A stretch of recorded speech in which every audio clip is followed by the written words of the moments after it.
Salam Bapak Ibu Saudara, senang kembali kita bisa bersama-sama. Kita akan belajar kebenaran firman Tuhan. Kali ini judul khotbahnya adalah diberi kuasa menjadi anak Allah, yang kita ambil dari Yohanes 1 ayat yang ke-12. Dalam Yohanes 1 ayat yang ke-12 berkata, "Tetapi semua orang yang menerimanya diberinya kuasa supaya menjadi anak-anak Allah, yaitu mereka yang percaya dalam namanya." Bagian ayat ini mengajarkan pada kita bahwa menjadi anak Allah adalah suatu anugerah atau pemberian atau hadiah yang mulia bagi mereka yang menerima Tuhan Yesus dan karyanya di kayu salib.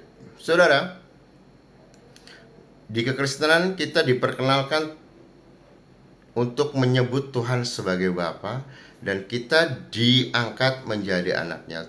Sungguh suatu hubungan yang sangat istimewa yang tidak pernah didapatkan di luar kekristenan, ketika kita bisa menyebut Tuhan sebagai Bapa dan kita disebut sebagai anaknya. Tentu adalah suatu hubungan yang sangat-sangat dekat, dan itu hanya kita peroleh dalam kekristenan. Dalam Yohanes 1 ayat yang 12, kita akan belajar bagaimana sih caranya kita benar-benar menerima anugerah sebagai anak Allah. Benar-benar kita disebut sebagai anak-anaknya Allah. Ada 3 kata kerja yang tegas dalam kalimat firman Tuhan di Yohanes 1 ayat yang ke-12 ini, yaitu menerima, diberi, dan menjadi. Nah, bagaimana kita akan menjadi anak Allah? Yaitu ketika kita diberi. Nah, bagaimana kita bisa diberi adalah ketika kita mau menerima.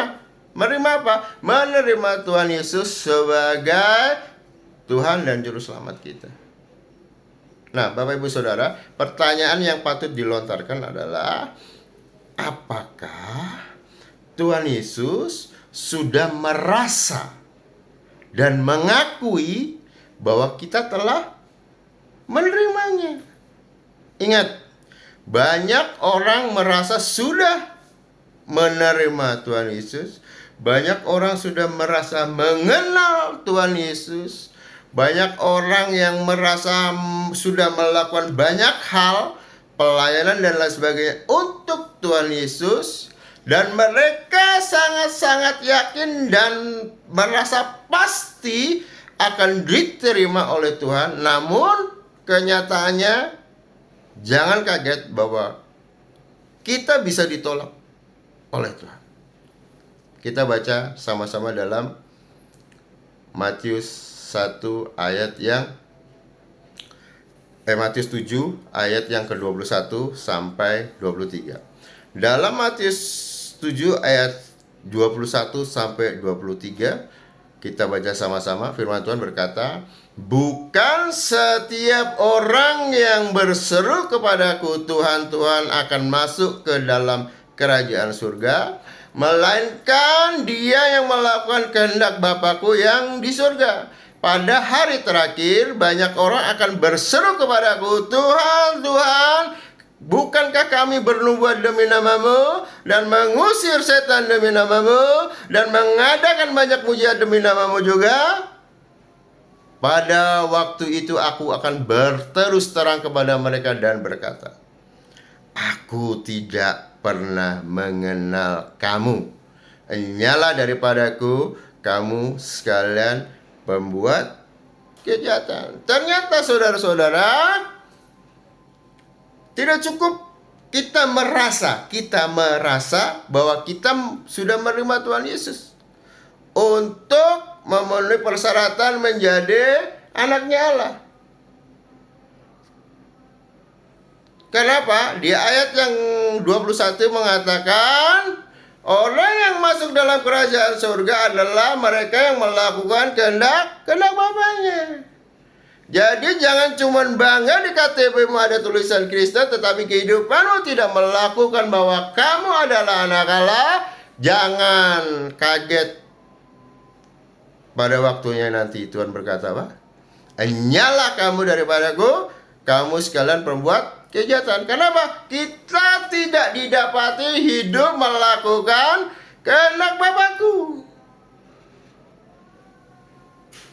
Jadi setelah kita menerima Tuhan Yesus sebagai Tuhan dan Juru Selamat, kita juga harus didapati melakukan kehendak Bapa. Nah, di situ baru kita akan benar-benar disebut sebagai anak Allah. Dan Tuhan mengenal kita. Tuhan mengakui kita sebagai anaknya. Ya kan? Celakanya adalah ketika orang sudah merasa menerima, tapi kenyataannya dalam kehidupannya tidak mencerminkan bahwa dia adalah anak Allah.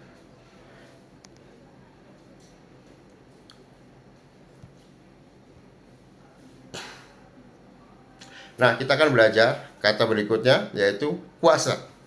Dalam ayat 12 ini, dalam bahasa aslinya ditulis sebagai exousia. Kadang-kadang diterjemahkan diberi hak atau diberi otoritas, yang mempunyai arti kuasa untuk menjadi anak Allah. Dan juga ini yang harus digarisbawahi, untuk bertindak sebagai anak Allah. Jadi kata kuasa ini, ya, ketika diartikan dengan benar, ketika kita diberi kuasa menjadi anak Allah, yaitu apa? Kita diberi hak menjadi anak Allah, tetapi juga kita dituntut bertindak sebagai anak Allah. Pertanyaannya, apakah kehidupan kita sudah mencerminkan bahwa kita hidup, berperilaku, bertindak, dan lain sebagainya sebagai anak Allah? Kalau salah satu indikator yang bisa kita pakai juga, apakah kehidupan kita sudah jadi berkat bagi orang lain? Kalau kehidupan kita tidak menjadi berkat bagi orang lain, ya jangan pernah berharap bahwa kita adalah anak Allah. Contoh ini, ketika kita datang suatu tempat, apakah temanmu berkata, ya dia lagi. Atau ketika kita nggak ada, teman kita ngomong, si aku nggak ada ya? Waduh, nggak ramai dong kalau nggak ada dia. Nah, itu salah satu contoh bahwa kita sudah menjadi bertindak, berperilaku sebagai anak Allah. Kehadiran kita dimanapun menjadi berkat. Kehadiran kita berdampak. Jangan sampai, ya toh, orang enek melihat kita. Jangan sampai kehadiran kita itu menjadi batu sandungan. Jangan sampai kehadiran kita itu membuat orang yang nyaman. Itu artinya apa? Kita belum bertindak, berperilaku sebagai anak-anak Allah. Padahal Tuhan menuntut untuk kita bertindak, berperilaku sebagai anak Allah. Nah, kata yang kedua adalah anak. Kata anak ini dalam bahasa aslinya memakai kata teknon, yang artinya adalah anak kandung. Ingat ya, anak kandung, bukan anak angkat, bukan anak pungut, apalagi anak tiri. Tetapi disebutkan di sini bahwa kita ketika kita diangkat menjadi anak Allah, yaitu kita dijadikan anak kandungnya Allah. Tentunya ketika anak kandung itu punya hak yang berbeda, diperlakukan berbeda dengan anak pungut, anak tiri, ataupun anak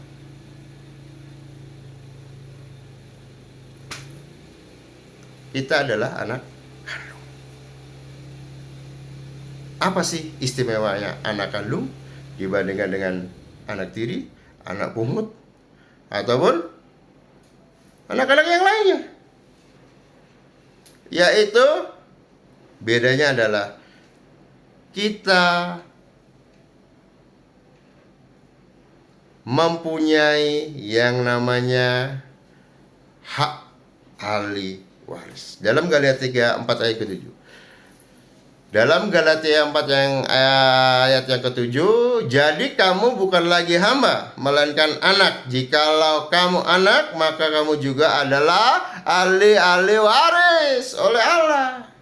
Jadi dikatakan ini sangat jelas, ketika kita menjadi anak kandungnya Allah, kita akan dijadikan apa? Ahli waris. Yang akan mewarisi apa? Salah satunya benar, surga. Jadi di Kristenan surga itu bukan tujuan. Saya katakan surga bagi kekristenan bukan tujuan, tapi adalah akibat. Surga sekali lagi bukan tujuan, tetapi adalah akibat. Akibat apa? Akibat daripada ketika kita menerima Tuhan Yesus sebagai Tuhan dan Juru Selamat, dan kita didapati melakukan kehendak Bapa kita di surga, maka surga adalah sudah jadi jatahnya kita. Kita nggak perlu bunuh orang supaya kita dapat surga. Kita nggak perlu melakukan sesuatu yang radikal. Bahkan itu di batas kemanusiaan, supaya kita bisa diakui dapat jatah surga, seperti banyak dilakukan orang-orang yang tidak mengenal Tuhan. Kita cukup didapati melakukan firman Tuhan, melakukan kehendak Bapa kita di surga, dan tentunya menerima Tuhan Yesus sebagai Tuhan dan Juru Selamat, maka kita otomatis menjadi ahli waris kerajaan surga. Tapi apakah semudah itu menjadi ahli waris kerajaan surga? Ternyata kalau kita baca di Galatia 4 yang ayat yang ke-1, ada syaratnya. Syaratnya apa?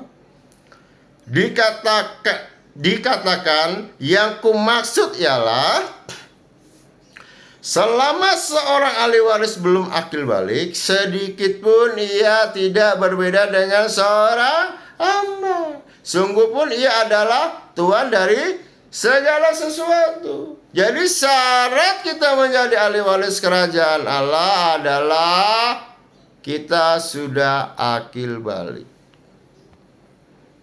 Akil balik itu artinya dewasa rohani.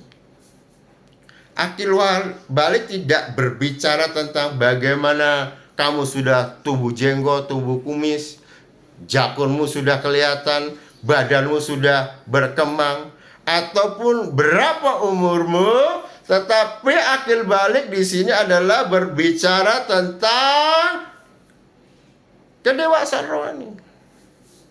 Dan tentu orang yang dewasa rohani dapat kita lihat dengan jelas dalam kehidupan sehari-hari, bagaimana dia berbuat, bagaimana dia bertingkah laku, bagaimana dia mengambil keputusan, bagaimana pertimbangan-pertimbangan yang dia ambil. Itu kita akan lihat dengan nyata. Apakah dia mengandalkan kekuatan dia sendiri? Apakah segala sesuatunya dikonsultasikan dulu dengan Tuhan? Itu akan kelihatan nyata apalagi kita ketika menghadapi sebuah cobaan. Ketika kita akan mengalami sebuah penderitaan, itu akan sangat jelas bagaimana sebenarnya kita. Apakah kita sudah dewasa atau ternyata kita masih anak-anak yang gampang merengek, yang gampang merajuk. Udah merengek, merajuk, guling-guling lagi. Nah, di situ kita akan lihat apakah kita benar-benar sudah dewasa. Ketika apa? Kita sedang dalam percobaan. Ketika kita sedang mengalami penderitaan, di situ akan sangat jelas terpampang nyata apakah kita benar-benar disebut sudah dewasa rohani atau ternyata kita masih anak-anak yang belum berhak, belum patut untuk menerima ahli waris. Karena apa? Ketika kita belum akil balik, tadi dikatakan kita nggak ubahnya dengan seorang hamba. Kita nggak ada ubahnya dengan seorang hamba. Kedudukan kita ketika kita didapati Tuhan belum dewasa rohani. Tetapi ketika kita didapatkan sudah dewasa rohani, siap-siap, engkau juga akan dipercayakan perkara-perkara besar dalam kehidupan kita. Kenapa? Karena kita sudah dewasa. Nah, apa sih pentingnya akil balik ini? Kenapa kok syarat menjadi ahli waris adalah akil balik, sudah dewasa rohani? Apa sih pentingnya? Kita baca masih di Galatia 4 ayat yang ketiga, dikatakan demikian pula kita selama belum akil balik, kita takluk juga kepada roh-roh dunia. Sangat jelas ini dikatakan ketika kita belum akil balik, kita takluk kepada roh-roh dunia. Kita akan mudah diiming-imingi, kita akan mudah dibujuk, kita akan sangat mudah disesatkan oleh roh-roh dunia ini. Karena apa? Pertimbangan kita belum matang. Karena apa? Keputusan kita masih berdasarkan emosi kita. Karena apa? Karena tidak kita mengandalkan Tuhan. Kita hanya mengandalkan kekuatan kemampuan kita, pengalaman kita. Kita hanya mengandalkan kecerdasan kita. Apalagi kita hanya mengandalkan perasaan kita. Di situ sangat-sangat mudahnya kita akan diombang-ambingkan oleh bujuk rayu dunia. Sangat mudah kita disesatkan oleh roh-roh di dunia ini. Karena apa? Kita belum akil balik. Makanya pentingnya akil balik, pentingnya dewasa rohani adalah ini. Supaya kita bisa dipercaya perkara-perkara besar. Supaya kita bisa benar-benar mengemban tugas dan tanggung jawab sebagai anak Allah. Nah, kalau kita belum dewasa rohani, bagaimana Tuhan akan mempercayakan itu kepada kita? Bagaimana Tuhan akan mempercayakan hal-hal yang besar dalam kehidupan kita? Kalau kita belum akil balik, kita belum dewasa rohani, kita masih anak-anak, nggak ubahnya kita dengan seorang hamba. Olehnya, mari kita sama-sama mengupgrade diri kita. Bagaimana kita supaya bisa dewasa rohani? Tentunya kita harus lebih lagi mengenal Tuhan. Tentunya kita harus banyak-banyak baca firman Tuhan, merenungkan, dan terlebih-lebih lagi adalah melakukannya dalam kehidupan kita sehari-hari. Itu nanti kita disebut sebagai adalah anak-anak Allah. Nah, pertanyaan selanjutnya adalah, anak seperti apakah kita ini?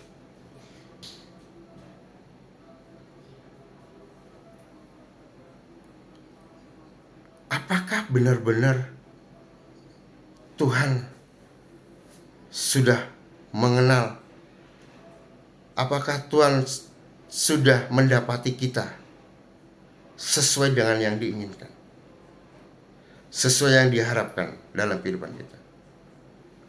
Untuk itu kita akan belajar dari Injil Lukas. Lukas 15 ayat yang 11 sampai 32. Tentu ini bukan suatu kisah yang asing, perumpamaan tentang anak yang hilang. Bukan sesuatu yang asing lagi bagi kita. Karena apa?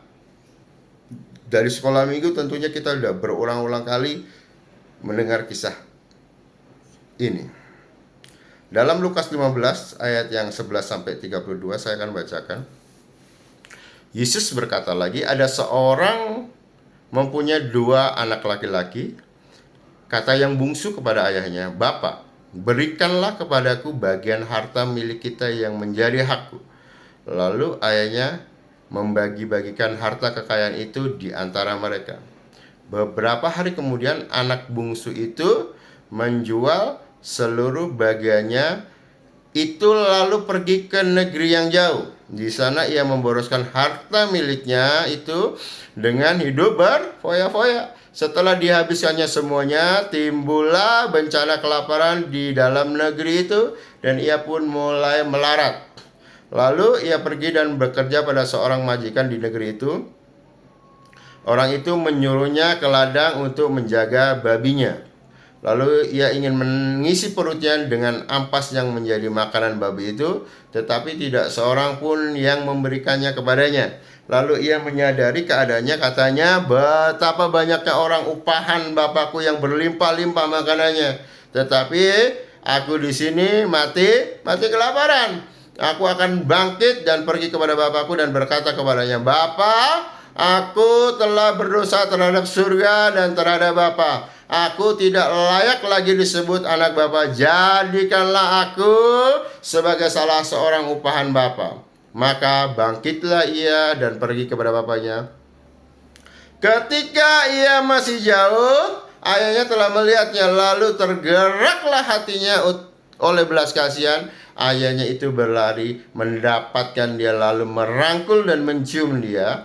Kata anak itu kepadanya, Bapa, aku telah berdosa terhadap surga dan terhadap Bapa. Aku tidak layak lagi disebut anak Bapa. Tetapi ayah itu berkata kepada hamba-hambanya, lekaslah, bawa kemari jubah yang terbaik, pakaikanlah itu kepadanya, dan kenakanlah cincin pada jarinya dan sepatu pada kakinya. Dan ambillah anak lembu tambun itu, sembelihlah dia, dan marilah kita makan dan bersukacita. Sebab anakku ini telah mati dan menjadi hidup kembali, ia telah hilang dan didapat kembali, maka mulailah mereka bersukaria. Tetapi anak yang sulung berada di ladang, dan ketika ia pulang dan dekat ke rumah, ia mendengar bunyi seruling dan nyanyian tari-tarian. Lalu ia memanggil salah seorang hamba dan bertanya kepadanya, apa arti semuanya itu? Jawab hamba itu, adikmu telah kembali dan ayahmu telah menyembelih anak lembu tambun, maka ia mendapatkannya kembali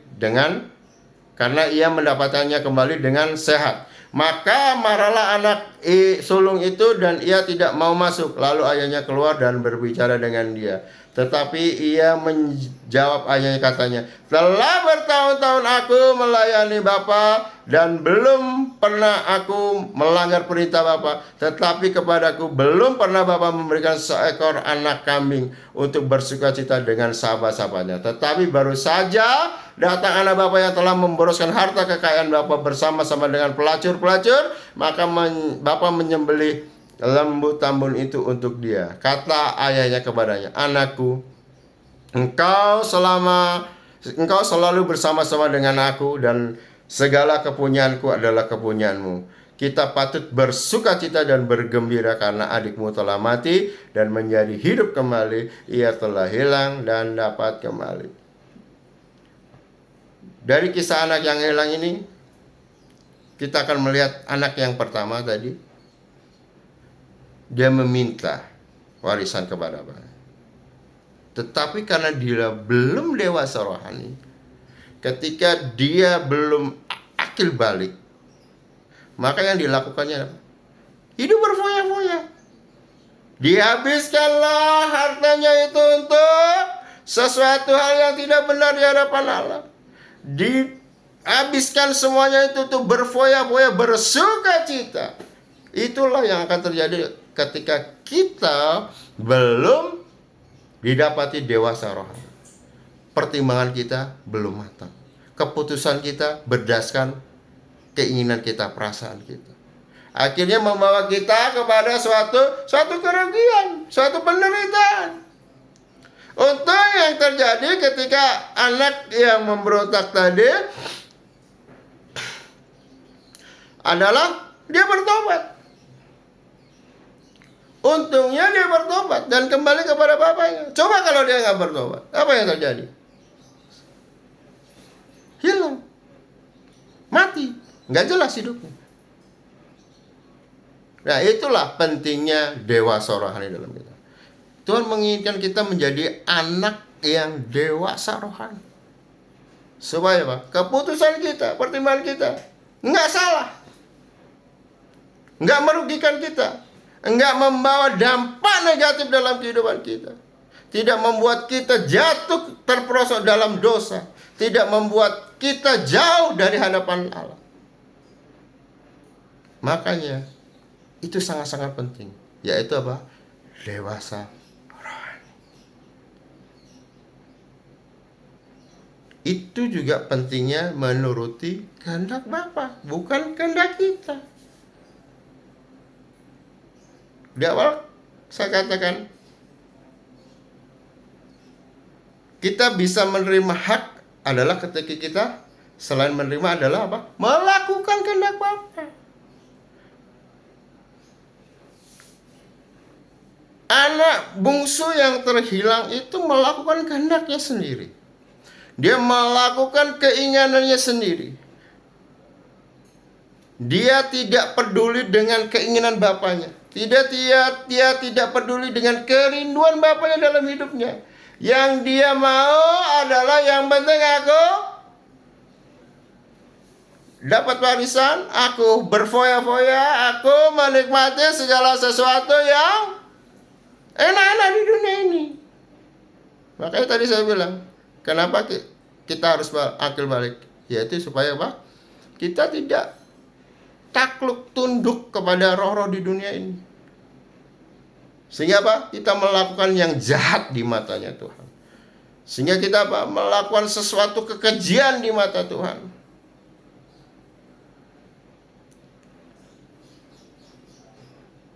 Inilah tipikal yang Tuhan mau. Yang pertama adalah jadi anak yang mengerti kehendak bapaknya. Anak yang sudah dewasa rohani. Nah, kalau kita lihat dalam Lukas 15 ayat yang 11 sampai ke 32 ini, sebenarnya yang terhilang nggak cuman anak yang bungsu. Sebenarnya yang terhilang adalah dua-duanya terhilang. Loh, kok bisa? Karena kita tahu tadi, kita sudah baca bahwa yang bungsu juga tidak didapati ngerti maunya Tuhan. Padahal selama ini dia hidup bersama-sama dengan bapaknya. Tetapi ketika dia melihat adiknya yang bertobat, adiknya yang telah hilang kembali, adiknya yang sang pergi itu berbalik, dia bukan menyambut dengan sukacita, tetapi yang ditampakkan adalah wajah yang bersungut-sungut, iri hati. Seharusnya ketika dia dapati adiknya pulang, bukankah seharusnya yang dilakukan sama seperti bapaknya? Berlari dari jauh peluk adiknya. Nah, gambaran anak yang hilang ini sekali lagi bukan hanya yang bungsu yang hilang, tetapi apa? Yang sulung juga hilang. Dua-duanya terhilang. Yang satu benar-benar terhilang dari hadapan bapaknya, pergi. Yang satunya adalah hilang dalam rumah bapaknya. Nah, jangan sampai kita terjebak seperti anak yang sulung. Kita sudah sering melakukan pelayanan, kita sering beribadah, tapi kita tidak didapati melakukan kehendak Bapa. Itu juga akan membuat kita terhilang. Karena apa? Pelayanan yang kita lakukan karena kita dijadwal. Pelayanan yang kita lakukan itu hanyalah kegiatan agamawi. Pelayanan yang kita lakukan karena, bahkan ini yang lebih parah lagi, karena kita mencari dalam tanda kutip PK. Sehingga itu bisa disebut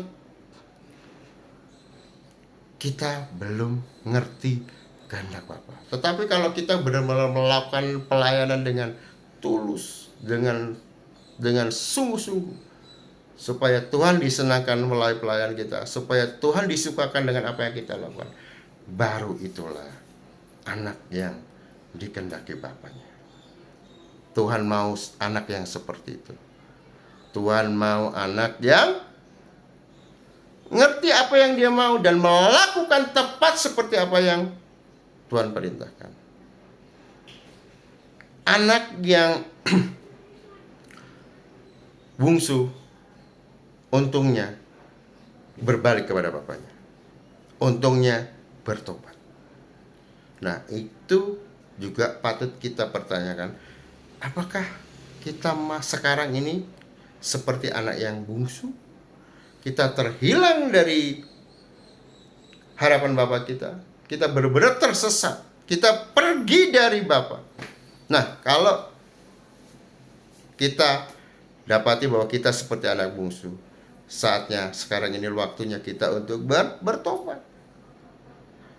Saatnya kita datang kepada Bapa dan berkata, aku sudah melakukan sesuatu yang jahat di matamu, olehnya ampuni aku Tuhan. Aku mau berbalik dari hidupku yang lama dan diperbarui menjadi benar-benar seperti anakmu. Nah, ketika kita bertobat, kita berbalik ke hadapan Bapa kita, di ayat yang 20 kita akan menerima yang pertama adalah jubah. Jubah berbicara tentang identitas. Zaman dulu jubah, apalagi yang jubah yang tidak bersambung, tidak dijahit, itu melambangkan suatu identitas seseorang. Apakah dia orang miskin, apakah dia kaum bangsawan, itu bisa dilihat dari jubahnya. Dari identitasnya. Itu menggambarkan orang ini seperti apa. Nah, kalau kita diberikan jubah oleh Tuhan, berarti identitas jelas bahwa kita adalah anak Allah. Kalau kita mau bertobat dan berbalik ke hadapan Allah dan mengakui segala dosa kita. Yang kedua, diberikan cincin. Cincin ini berbicara tentang kehormatan. Kalau Anda sering lihat pertandingan basket, ada yang namanya nanti kalau di NBA itu ada All Star, dan ketika seseorang menjadi MVP, dia akan mendapatkan cincin. Nah, di situ dia dapat kehormatan sebagai pemain terbaik dalam game tersebut. Kita juga diberi penghormatan oleh Tuhan. Kita diberikan cincin. Setelah kita diberikan identitas kita dipulihkan sebagai anak Allah, kita juga diberi kehormatan. Dan ketiga adalah kita diberikan sepatu. Sepatu itu berbicara tentang apa? Status kita. Kalau zaman dulu, kalau bisa nanti dibuka di Yesaya 20 ayat yang keempat, orang dulu membedakan status seseorang, apakah dia orang yang terhormat atau enggak, itu bisa dilihat dari sepatunya.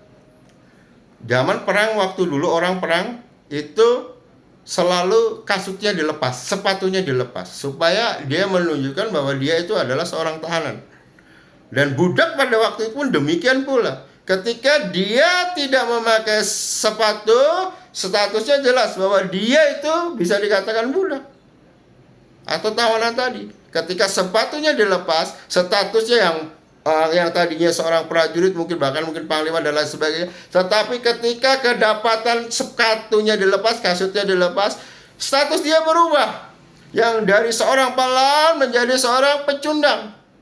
Yang dulunya memegang pedang, dia harus jalan tanpa sepatu. Karena apa? Statusnya sudah berubah. Nah, di sini ketika anak yang bungsu berbalik kepada Tuhan, Tuhan selain memulihkan identitasnya, memberikan kehormatan, dan apa? Statusnya dipulihkan. Statusnya sebagai anak Allah yang berhak menerima warisan kerajaan surga. Status sebagai anak Allah yang mewarisi kerajaan surga itu dipulihkan. Dan ketika itu diberikan kepada kita semua, otomatis semua tadi yang harusnya hak-hak sebagai anak Allah otomatis kembali kepada kita. Karena apa? Kita sudah dipulihkan. Syaratnya bertobat dan tidak melakukan yang jahat lagi di mata Tuhan. Yang kedua, kalau tadi anak yang pertama benar-benar terhilang dari rumah bapaknya, yang kedua, anak yang kedua terhilang di rumah bapaknya sendiri. Karena apa? Sekali lagi, karena dia tidak mengenal hati bapaknya. Yang dilakukannya hanya rutinitas. Kalau dalam ibadah ya kegiatan agama saja yang kita lakukan dalam kehidupan sehari-hari. Olehnya, dari dua anak ini kita harus belajar. Jangan sampai kita benar-benar terhilang dari rumah Bapa, dan jangan juga kita terhilang di rumah Bapa kita sendiri. Dan kalau kita sudah kedapatan terhilang, maka yang perlu dilakukan adalah kita harus bertobat. Kita berbalik dari cara hidup kita yang lama. Kita kembali pada Bapa kita yang di surga. Dan supaya kita tidak terhilang di rumah Bapa sendiri, sekali lagi kita harus mengenal hati Bapa kita. Minta Tuhan, mampukan aku, beri kesanggupan untuk aku dapat melakukan setiap firman-Mu. Beri pengertian itu dalam setiap kehidupan kami, sehingga kami mengerti apa yang Kau mau, sehingga apa yang kami lakukan, sehingga apa yang kami perbuat tepat seperti apa Kau mau, sehingga kita bisa disebut sebagai pelaku-pelaku firman, pelaku yang kuat dan tidak pernah gagal. Allah adalah Bapa yang menanti, Bapa yang mengasihi, dan banyak hal lagi. Ketika kita menghabiskan banyak waktu bersama Dia, ketika kita akan menemukan pandangan yang segar terhadap karakternya, dan kedalaman yang baru dalam hubungan dengan Bapa yang di surga.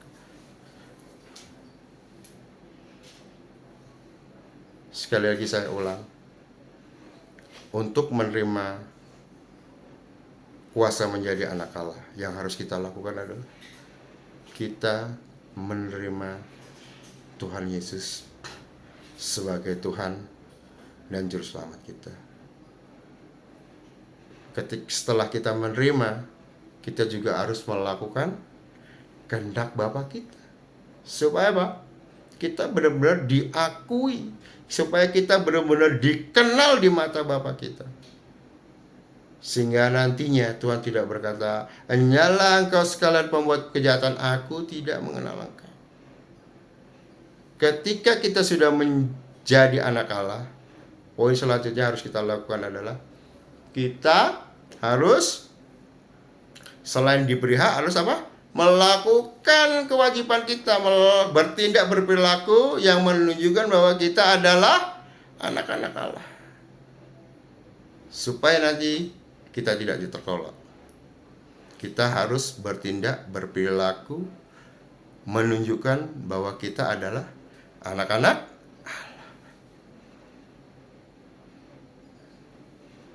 Syarat untuk mewarisi, sekali lagi, menerima warisan adalah kita akil balik. Syarat untuk menerima warisan kerajaan Allah adalah kita sudah dewasa rohani. Kenapa dewasa rohani? Supaya kita tidak takluk, tidak tunduk kepada roh-roh di dunia. Supaya kita apa? Dapat mengerti isi hati Bapa. Supaya kita dapat apa? Nangkep apa yang maunya Tuhan dalam kehidupan kita. Sehingga setiap destiny yang sudah Tuhan percayakan dalam kehidupan kita dapat tergenapi dengan sempurna. Tidak ada yang terhilang, tidak ada yang tertunda, Bahkan tidak ada yang gagal. Karena apa? Tuhan yang akan mampukan kita, dan Tuhan yang akan memberi kesanggupan kepada kita. Olehnya, pada kesempatan ini sekali lagi saya katakan syukur, puji Tuhan, ketika kita diangkat Tuhan menjadi anak-anak, anak kandung Allah, anak yang akan mewarisi kerajaan Allah. Puji Tuhan, anugerah Tuhan yang sangat luar biasa dalam kehidupan kita. Terima kasih sharingnya sampai di sini. Next, kita akan lanjutkan bagaimana berperilaku, bertindak sebagai anak Allah dalam kehidupan kita. Terima kasih. Tuhan memberkati.